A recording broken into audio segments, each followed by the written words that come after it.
novamente de hoje dá sequência ao estudo que temos realizado juntos aqui. Se eu poderia chamar de estudo, acho que sim.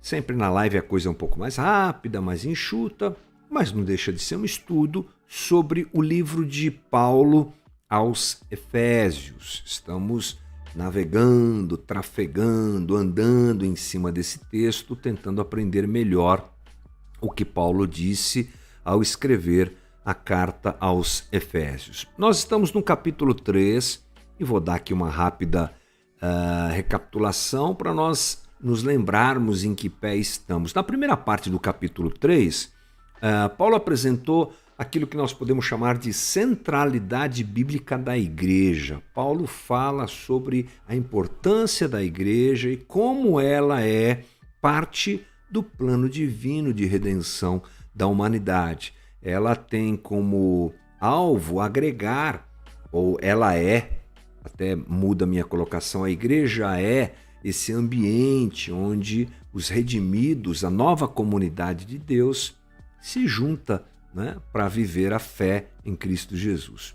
No capítulo 1, Paulo orou para que Deus abrisse os olhos do coração dos Efésios. Se lembra disso? Agora, Paulo faz outra oração, bem interessante. Essa oração, inclusive, ela é considerada uma oração especial.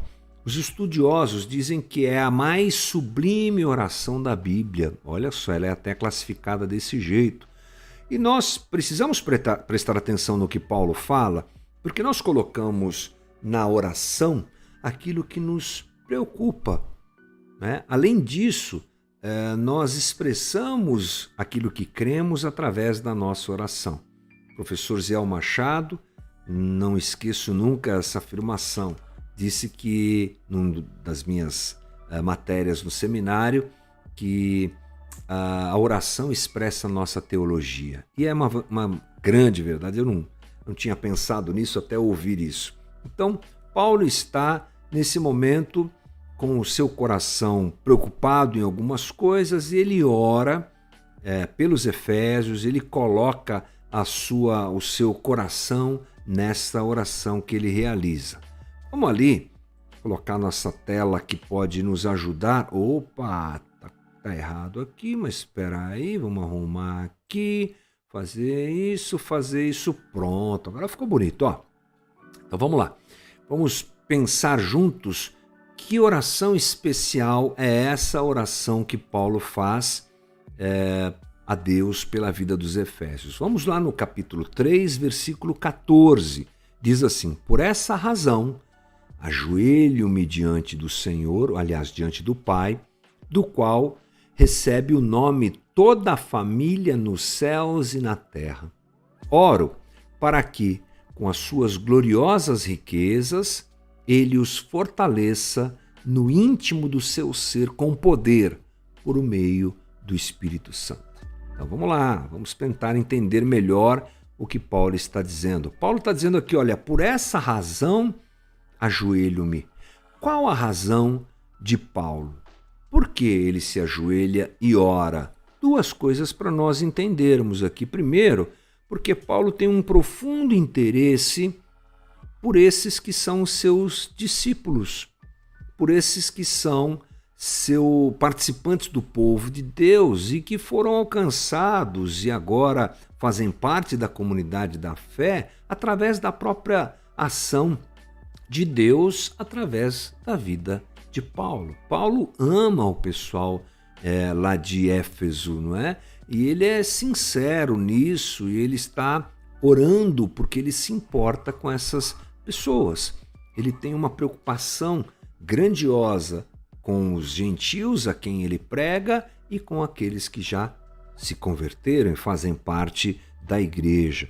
A segunda coisa é que Paulo, ele já tem o conhecimento, ele sabe muito bem, ele conhece muito bem o propósito de Deus. Você deve se lembrar que nas conversas anteriores nós falamos sobre o mistério de Deus. E esse mistério foi revelado através da pessoa dos apóstolos, que entenderam que Deus não queria que Israel fosse mais detentor, não é, não tivesse mais o monopólio da relação com Deus, mas que isso seria ampliado, amplificado, e qualquer barreira com relação a isso seria tirada para que todos, assim como foi, para que todas as nações conhecessem a Deus. Ele, sabendo disso, junto com o desejo e o cuidado que ele tem de ver o bem da igreja, levam Paulo a orar. Duas coisas, então: o cuidado dele com o povo de Deus e o fato dele saber que mais pessoas precisam ser alcançadas. Então Paulo ora profundamente, de uma maneira tão interessante que ele se coloca de joelho. Isso para um judeu não é uma coisa muito comum, tá bom? É bom a gente pontuar essa situação. É um ato de contrição, de entrega, que Paulo faz em favor daqueles que ele tanto ama. E aí no 14, na sequência, diz assim: diante do Pai, do qual recebe o nome toda a família nos céus e na terra. A oração de Paulo é dirigida a Deus, e ele, nesse pequeno momento de registro aqui, deixa claro que ele sabe que Deus é a origem de tudo e de todos. Paulo é tão profundo que numa pequena frase ele apresenta a sua teologia. Essa ideia de paternidade, ela ela provém de Deus, da própria paternidade de Deus, porque Deus é o Pai de todos. É assim que Jesus, inclusive, nos ensina a orar: Pai Nosso. E Paulo começa a sua oração realmente deixando claro que ele ora àquele que é o Senhor de todas as coisas e o Pai de todos. Versículo 16, Paulo diz assim: oro para que com as suas gloriosas riquezas. A gente tem que dividir esse texto, gente, porque cada momento Paulo fala alguma coisa muito importante. Paulo sabe que Deus é ilimitado nas suas riquezas, né? E há uma certa ousadia nas palavras de Paulo e na forma como ele coloca, porque ele, sabendo que Deus é o detentor ilimitado de toda a riqueza, mesmo assim ele ora e fala com Deus com tranquilidade. É bem interessante isso. O Kurt Vaughn diz assim: aproximamo-nos timidamente dele, como se não estivéssemos convencidos de que ele pode atender às nossas necessidades.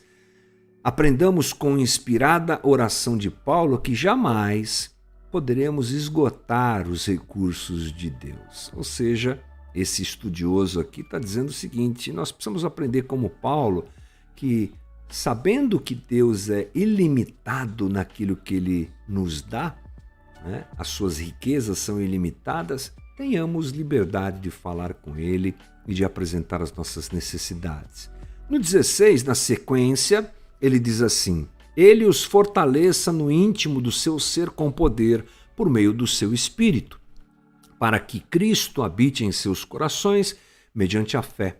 E oro para que vocês, arraigados e alicerçados em amor, possam, juntamente com todos os santos, compreender a largura, o comprimento, a altura e a profundidade, e conhecer com o amor de Cristo, que excede todo conhecimento, para que vocês sejam cheios de toda a plenitude de Deus. Uau, bastante coisa.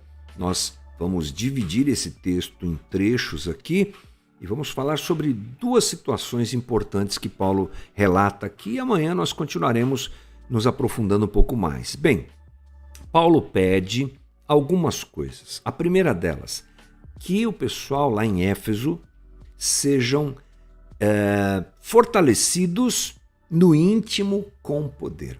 Olha só, ele os fortaleça no íntimo com o seu poder por meio do seu Espírito, para que Cristo habite em seus corações mediante a fé. Interessante que Paulo pede aqui, gente, um fortalecimento íntimo, interioridade, né? Coração, homem interior. Então Paulo, ele tem uma preocupação com o coração daqueles que são seus discípulos, daquela igreja que é tão importante para ele. Ele quer que Deus, ele ora para que Deus fortaleça o coração desse pessoal. Por quê, gente? Porque nós sabemos muito bem o que, por exemplo, nos diz Provérbios 4:23. Acima de todas as coisas, guarde seu coração, pois ele dirige o rumo de sua vida. Em tempos de exterior, em tempos de aparência como nós vivemos, e penso que essa comparação entre a sociedade que os efésios viviam e nós não é muito distante em algumas coisas. Sim, são 2000 anos de distância, mas o coração do homem é o mesmo, né? Não se engane. É bom nós pensarmos que essa oração de Paulo é importante. Vivemos na época do que aparece, do que se vê, não é? Da experiência, o interior, o coração, os valores, isso tudo muitas vezes tem se perdido, como é a oração de Paulo pelos Efésios, que seja a nossa oração, né? Que sejamos fortalecidos no nosso interior.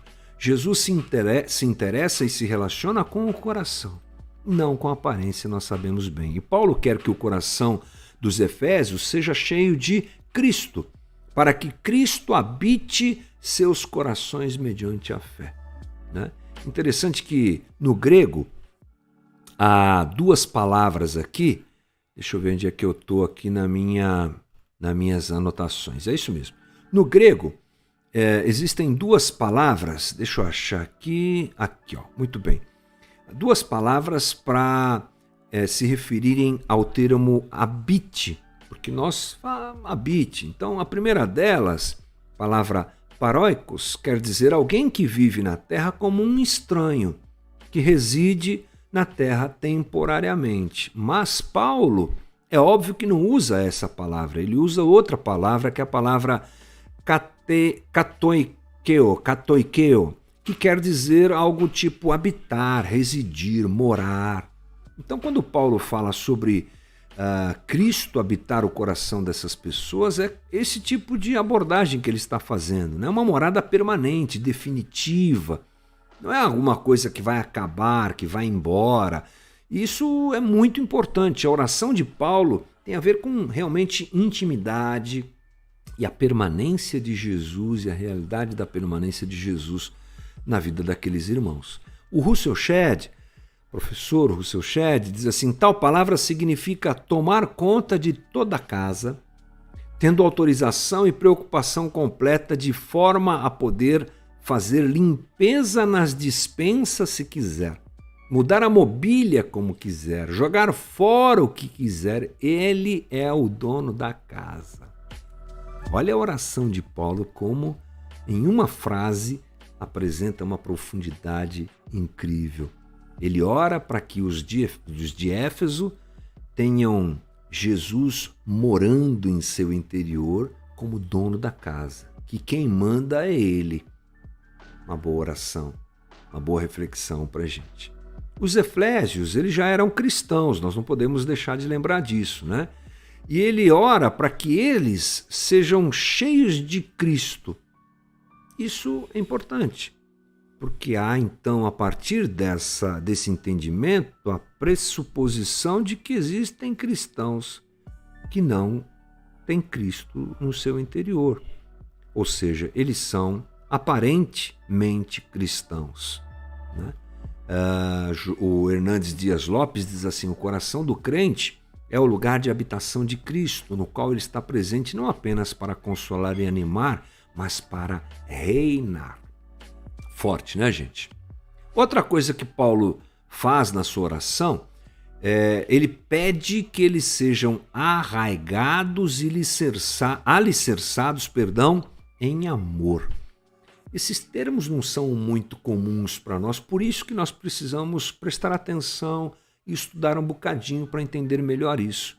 É o que ele diz ali, olha: e oro para que vocês, arraigados e alicerçados em amor. Então Paulo está orando aqui para que Cristo seja o centro da vida dos seus leitores e para que eles sejam fortalecidos no amor. Paulo está falando com a comunidade de Deus. O amor é a mais importante virtude dessa nova comunidade. E essa é a intenção de Paulo, Eles precisam da força e do poder do Espírito e da habitação de Cristo para capacitá-los a viverem em amor uns aos outros. É uma coisa que às vezes nós não pensamos muito. A gente pede muito poder, a gente pede muitos dons, a gente pede muitas coisas do tipo, mas a capacidade de amar não é alguma coisa que frequentemente nós oramos e pedimos a Deus, né? E isso é muito importante que aconteça. Por quê? Porque nós temos abismos na nossa realidade caída que atrapalham, influenciam de forma negativa até as relações dos seres humanos, e isso acontece também dentro da igreja. Nós temos abismos sociais, culturais, econômicos, que nos separam e que só podem ser vencidos pelo amor. A distância que nós vivemos, fruto da realidade de um mundo caído, onde estamos, e pelo pecado que somos, só pode ser vencida pelo amor que é dado por Deus a nós. Esse amor é o mesmo amor, o mesmo tipo de amor que fez Jesus vir nos salvar e sendo nós ainda pecadores. E é esse tipo de amor que deve ser presente na comunidade, porque somos a comunidade de Deus. John Stott sobre isso diz: o amor há de ser o solo em que a vida deles deve ser plantada. O amor há de ser o fundamento em que a vida deles deve ser edificada. Então aqui o que aprendemos são coisas muito importantes, baseadas, que nós aprendemos e percebemos na oração de Paulo aos Efésios e que vão chamando a atenção da gente. Uma comunidade, então, precisa ser uma comunidade que ama, não é? Essa é a característica de uma comunidade de fé. Ela ama, e as diferenças são diminuídas, se não eliminadas por esse amor, porque assim a gente vive o que é a verdade da Igreja de Cristo e da comunidade de Deus nesses dias. É isso aí. Encerrando o nosso Novamente de hoje, espero que você aprenda junto comigo um pouquinho mais. Eu sempre que converso com você aqui estou aprendendo um pouquinho mais. Vamos lá, amanhã a gente conversa mais um pouco sobre esse assunto.